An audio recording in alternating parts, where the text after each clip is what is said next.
Hello, Bashar.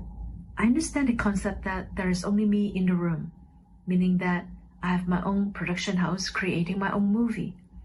But what about other people who also play a part in my movie? Do I have a say as to how they react, behave, or interact with me? Or all these are still their own decisions at the soul level? Meaning that their world and my world actually share the same storyline or separate? For example, can a man actually create a reality in which his ex-wife actually moves back and falls in love with him all over again, while his ex-wife in her world, in her movie, she has actually moved on and married someone else? How separate or overlapped are these different worlds? It can happen that way, although again, it depends upon how it serves a purpose in that life path to experience those things. The idea is that you make agreements with others, agree to different kinds of storylines, as you say, but you still experience your version of those stories in your reality. By agreement, others will seem to share the same reality, even though they are in their own reality, perceiving their versions of you as you are perceiving your versions of them. So you are creating your versions of them, and it will be based on your belief systems about what you need from them, which can be either slightly or very different from what they may perceive in their reality of their version of you.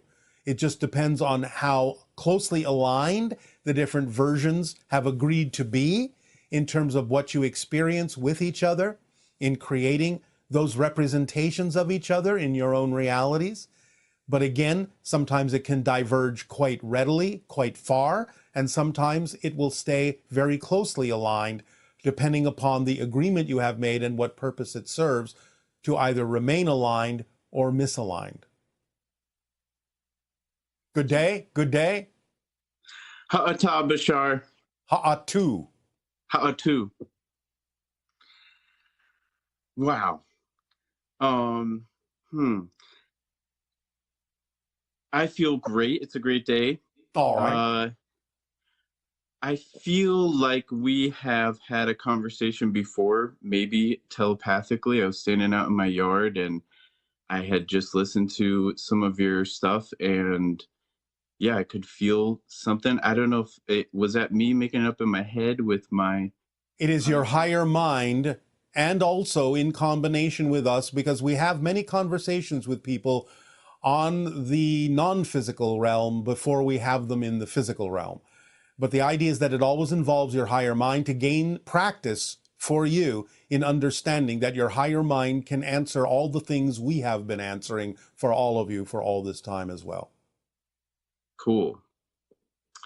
I do want to ask some specific questions. One, I'll just start off with one of them is about, I'm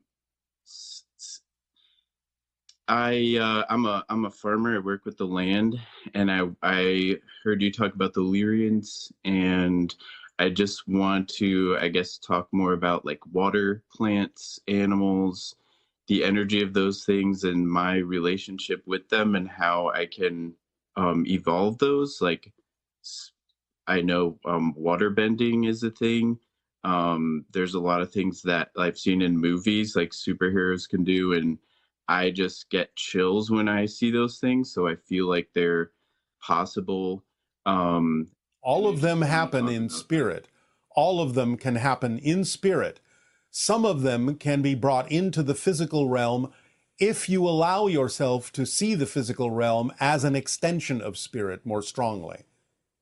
Not all of them are relevant for your particular life path, but certainly by allowing yourself to understand yourself as an extension and an expression of nature, as nature, rather than being in nature, then you can blend more fully with the idea of the consciousness of nature in all its forms, plant and animal, and elements, and allow yourself more efficacy with the communication with those particular forms of consciousness as well.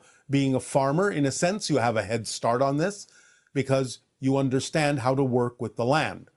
Allowing yourself to understand everything that's physical as being an extension and an expression of spirit can also help you accelerate your ability to receive and send communications to all the elements we have mentioned.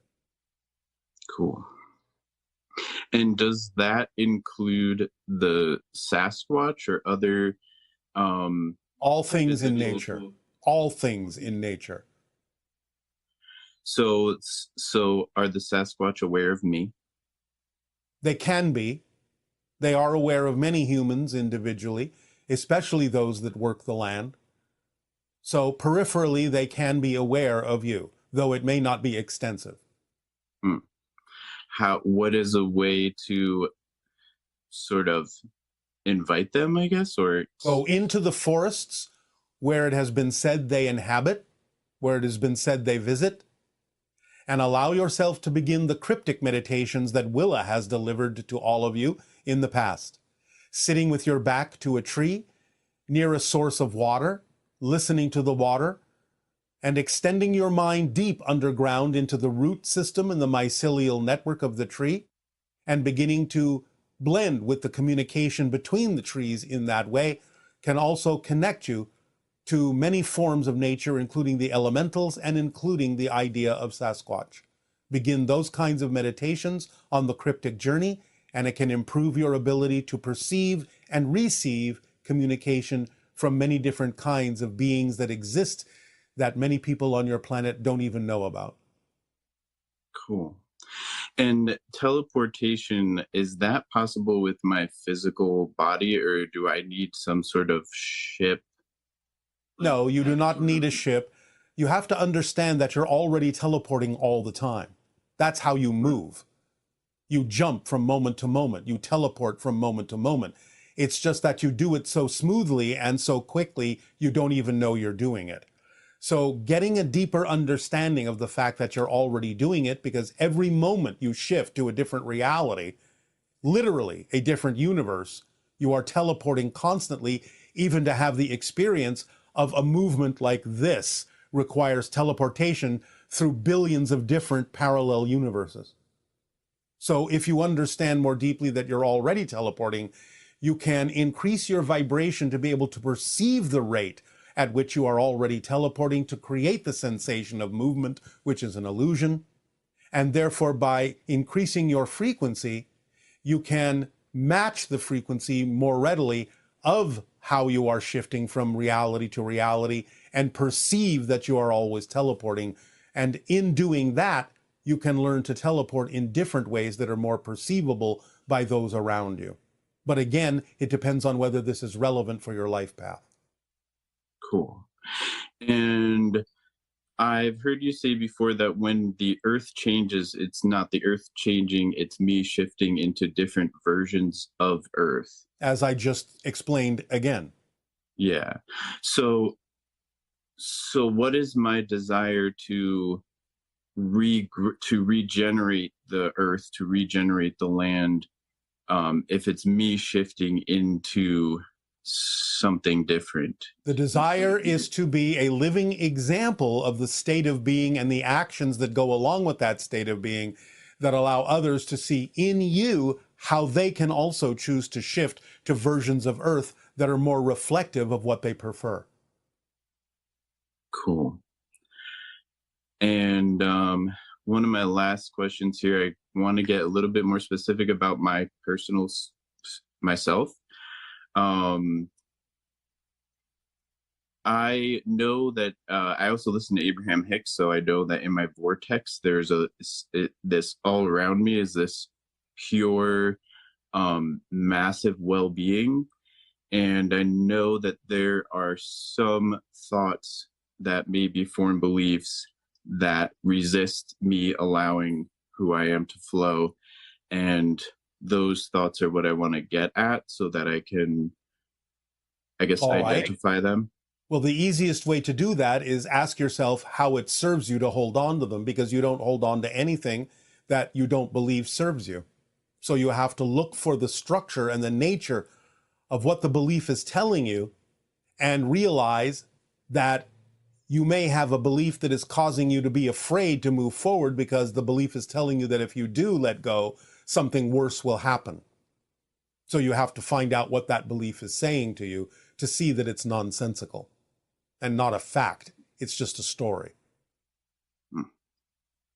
And is that something that you're able to see in me? Or how do you? I can only tell you how to allow yourself to discover it. Because again, this goes to the motivational mechanism. Listen carefully. You hold on to anything you believe serves you, even if it's a negative thing, because you believe the alternative would be worse. So you'll hold on to even something negative if you believe it's the safer alternative. So you have to find out what you're afraid might happen if you move forward in the direction you say you prefer, but find that you're not moving forward in that direction. It can only be because you have a belief that says moving forward in that direction would be worse than staying put, no matter how negative staying put actually would be. So you have to discover within yourself what you're afraid of might happen if you move forward. Okay. And when I live in Hawaii, is there Yes. anything here, maybe around my location, that... What island are you on? Say that again. What island are you on? Maui. All right. You understand that Haleakala is the heart chakra of the world, yes? Yes. The heart vortex. Allowing yourself to meditate in the understanding will open up your heart and open up communication to many different forms of elemental being. Cool. Does that serve you? Yes. What about my last question is about you.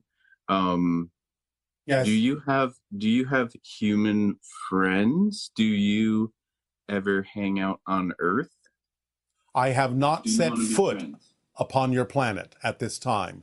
My ship is in your atmosphere, but I have not set foot upon your planet at this time. We consider all humans potentially to be our friends if they are willing to be so. Well, I am, and it'd be cool to hang out.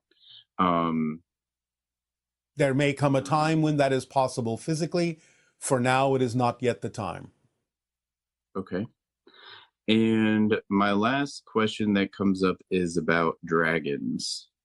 Dragons are a projection of a certain interdimensional form of consciousness that is interpreted in your reality as the form of a dragon. That's not how they look in their own reality, but it is an expression of ancient wisdom and great power that takes that form because that's the form that your physical reality best interprets those interdimensional forms of consciousness.